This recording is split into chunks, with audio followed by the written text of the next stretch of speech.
বাবা, বাবা,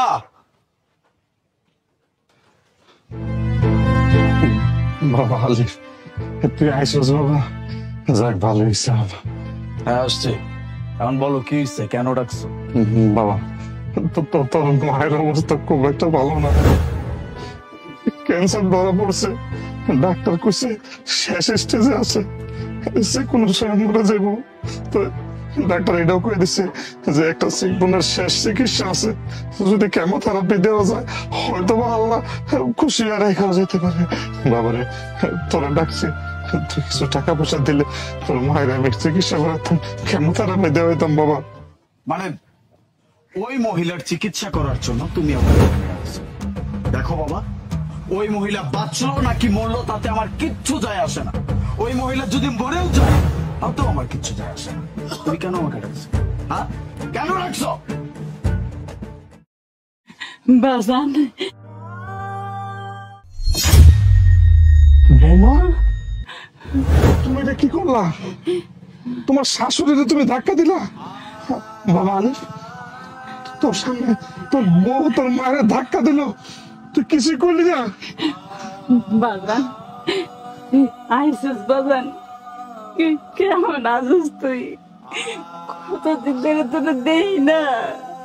ও হ্যালো, ও কি বলবে? হ্যাঁ, আমি যা করছি না একদম বেশ কাজ করছি। আমরা দেখছেন কি দামি জামা কাপড় পরে আসছি, আর আপনারা এগুলো কি পরে আছেন? তাছাড়া নিজের ছেলেকে সামলায় রাখতে পারেন না। হ্যাঁ, মানতেছি আলিফ তার ছেলে, তার জন্য ছেলেকে দেখলে তো এরকম নোংরা কাপড় চোপড় পরে। মহিলা অসুস্থ, কি না কি রোগ অসুখ বিসুখ বাঁধাইছে শরীরের মধ্যে। তোমাকে যদি টাচ করে দিত তাহলে বুঝতেছো এই অসুখ বিসুখ আমাদেরও হইতো। এরকম থার্ড ক্লাস একটা মহিলা, কি নোংরা একটা পরিবেশে থাকে। এরকম পরিবেশে থাকলে কে না অসুস্থ হবে তুমিই বলো। আমি জাস্ট ফেড আপ হয়ে যাইতেছি। আসার পর থেকে এখানে শুধু ড্রামাই দেখে যাচ্ছি। বাবা, তুমি আমাকে এখানে কেন রাখছো? এক্স্যাক্টলি রিজনটা আমাকে বলো।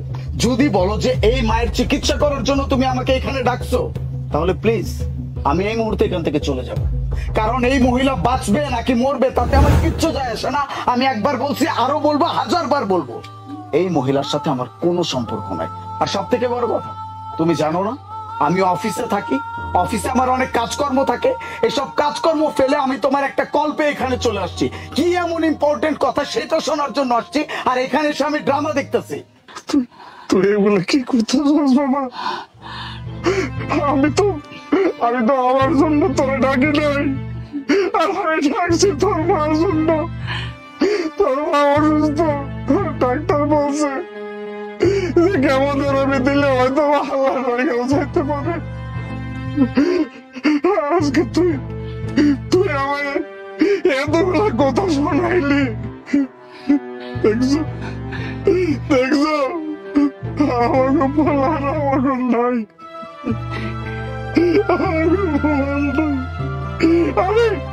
আরে কারে দেবে মানুষ করছো? কি বলছো? টাকা? তাও আবার এই মহিলার চিকিৎসা করানোর জন্য? Impossible, never. আমি কখনো এই মহিলার চিকিৎসা করানোর জন্য টাকা দিতে পারবো না। ওই মহিলা বাঁচলেও আমার কিছু যায় আসে না, ওই মহিলা মরলেও আমার কিচ্ছু যায় আসে না। আর যদি তুমি আমাকে এটার জন্য এখানে ডেকে থাকো বাবা, তাহলে আমি কিন্তু তোমাকে বলে দিচ্ছি, আজকের পর থেকে তুমি আমাকে কোনো কারণে ফোন দিতে পারবে না। এই মহিলা যদি মরে যায়, তারপরে ওই মহিলার মুখে এক মুঠ মাটি দেওয়ার জন্য আমি আসবো না। তুমি আমাকে কল করছো কেন?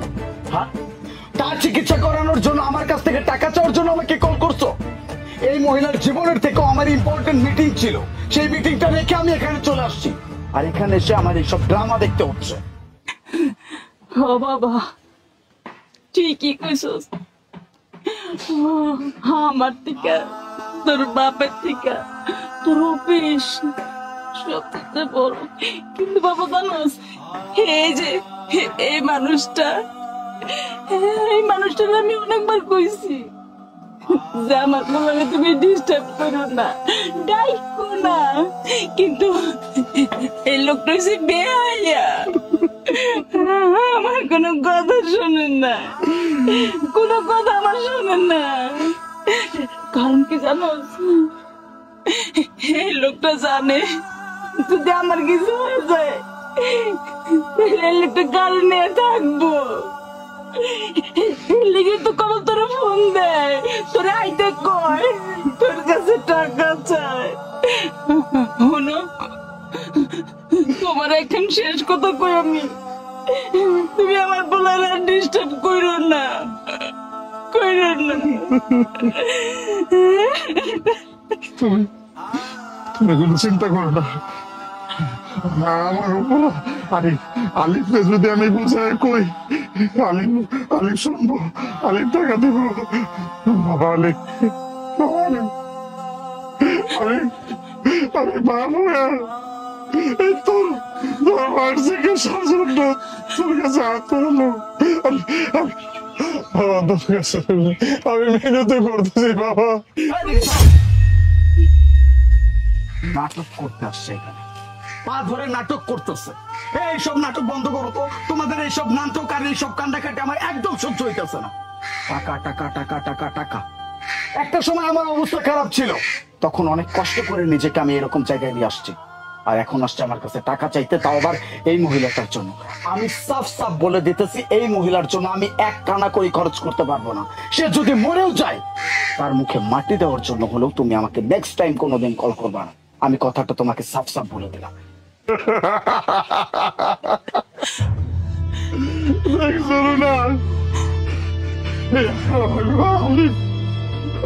সন্তান অনেক বড় হয়েছে, সমাজে অনেক উঁচা মানুষগুলো লাগে চলাফেরা করে, কোটি কোটি টাকা, কোটি কোটি টাকার মালিক হয়েছে। আমার আর তোমার তার কোনো দরকার নেই। ওর কাছে আমার শ্বশুর আছে, শাশুড়ি আছে, শ্বশুর শাশুড়ি ঘর সম্পদ করে ধরছে।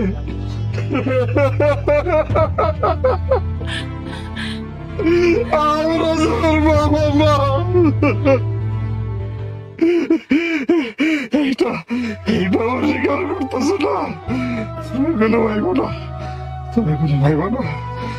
ও না করলে কি বল, আমি তোমার চিকিৎসা করাবো, আমি তোমার চিকিৎসা করাবো, জানতে পারি প্রয়োজন দিলে আমি আমার কিডনি বিক্রি করে দেওয়া হইলো, আমি তোমার চিকিৎসা করাবো। তুমি ভাইব না, তুমি ভাইব না। সাহেব, সাহেব, সাহেব, সাহেব, আপনি কোনো চিন্তা করেন না, আপনারে কোনদিন আমি আর ডিস্টার্ব করব না, এই বাপ হিসাবে কোনদিন ডাকব না, কমো না। যে আপনার মা অসুস্থ, আপনার মার মৃত্যু পথযাত্রী, আর কোনদিন খবর পাইবেন না, কোনদিন খবর দেব না যে আপনার মা অসুস্থ হয়ে গেছে। আপনার মা যদি মরেও যায়, আপনি কোনদিন খবর পাবেন না। ঠিক আছে, ঠিক আছে। আমি আমি আমি আমি আপনার কাছে মাপ চাই। আপনারে খবর দিয়েছি, এই জায়গায় আনছি, মূল্যবান সম্ভব আমি নষ্ট করছি। আমার মাফ করে দিন। আলিফ প্লিজ, আমার না এখানে আর থাকতে ইচ্ছে করতেছে না, আমার সাফোকেটেড লাগতেছে। দেখো আশেপাশে কি অবস্থা, আর তাছাড়া তুমি জানো না আজকে বিকালে আমার পার্লারের অ্যাপয়েন্টমেন্ট নেই, আমার এখানে জয়েন করতে হবে। তুমি চলো তো। আর এই খ্যাত মানুষদের এই সমস্ত ড্রামা না আমি আর নিতে পারতেছি না, লিটারালি আমার মাথা পেইন করতেছে। চলো। একদম ঠিক বলছো, এসব নাটক আমার আর সহ্য হচ্ছে না।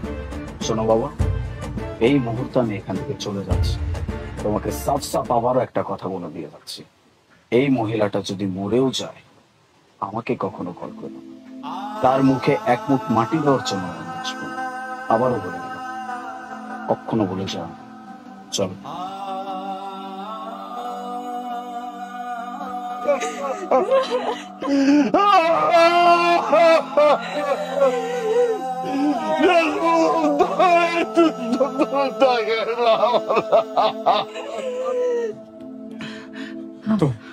আলিফের বোন,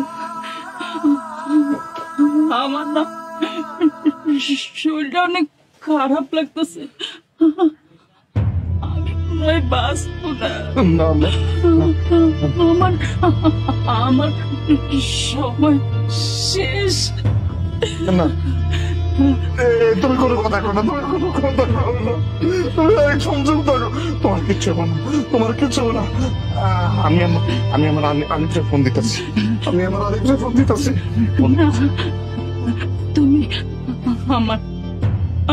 ফোন দিও না। তুমি শোনো না ও কি কইছে? ও কইছে আমি যদি মইরা যাই তাহলে যেন তুমি ওরে ফোন না দাও। ও আমার মনে মনে দেখতে চায় না। আমি তোর কোনো কথা শুনবো না, আমি তোর কোনো কথা শুনবো না, আমি আমার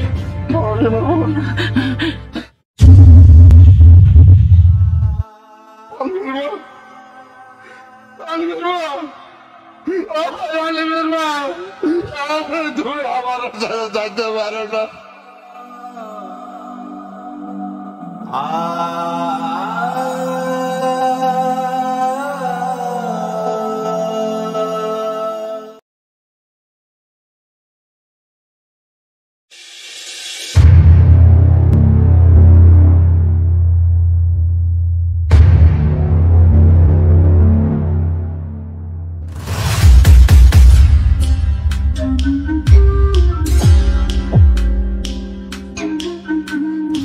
হ্যালো বাবা, তুমি আসছো? বাবা তুমি এক কাজ করো, তুমি পার্কে চলে আসো, আমি এখানে আছি। আচ্ছা, তুমি অনেকদিন আমার সাথে দেখা করো না, তুমি তো জানো তুমি দেখা না করলে আমার কত খারাপ লাগে। আচ্ছা ঠিক আছে, এখন থেকে প্রত্যেক দিন দেখা হবে। আরে ওই দেখো আমার হাজবেন্ড আসতেছে এই সময়ে। কিন্তু তোমার স্বামী তো আরো কিছুদিন পরে আসার কথা ছিল। আমি বলতে পারছি না হঠাৎ করে কেন চলে আসছে, এখন কি করবো? ওকে চল আমরা পালাই। চলো। হাই, এটা কি করে রাখলো, কি বেঁধে রাখলো এভাবে? কি করে বলবো, আমি কিছুই বুঝতে পারছি না। আচ্ছা দাঁড়াও, আমি খোলার চেষ্টা করি, দাঁড়াও। তাড়াতাড়ি করো। আরে আচ্ছা ঠিক আছে, বাদ দাও, তুমি কিস করো। কি বলছো, এটা পাবলিক প্লেসে কিস করবো? যেটা বলছি সেটা শোনো।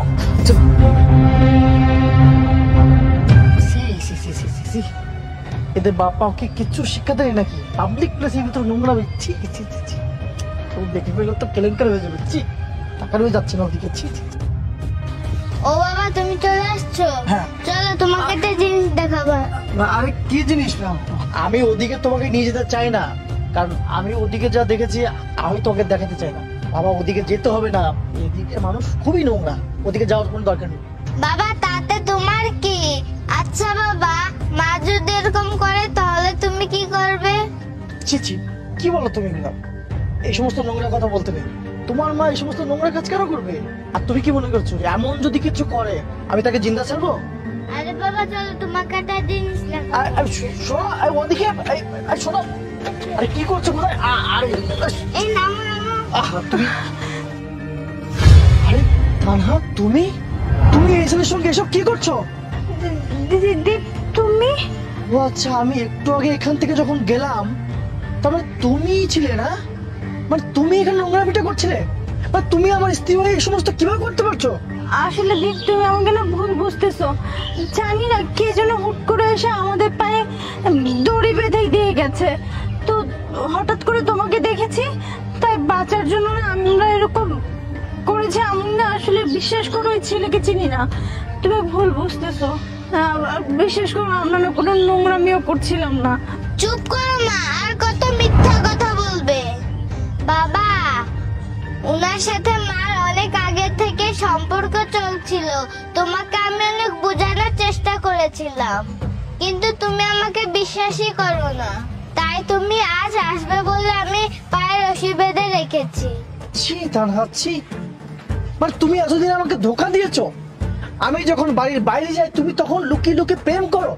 ছি তানহা, এটা তুমি কিভাবে করতে পারলে? মানে আমি একটা জিনিস পরিষ্কার, তুমি তোমার নিজের শখের কথাটা ভাবলে। আচ্ছা ঠিক আছে, তুমি যখন তোমার শখের কথা চিন্তা করেছো, ঠিক আছে, তুমি এখন থেকে ওর সঙ্গে থাকো। আমার বাড়িতে তোমার কোনো জায়গা হবে না, আমি তোমাকে ডিভোর্স দেবো, ডিভোর্স। চলো এসো।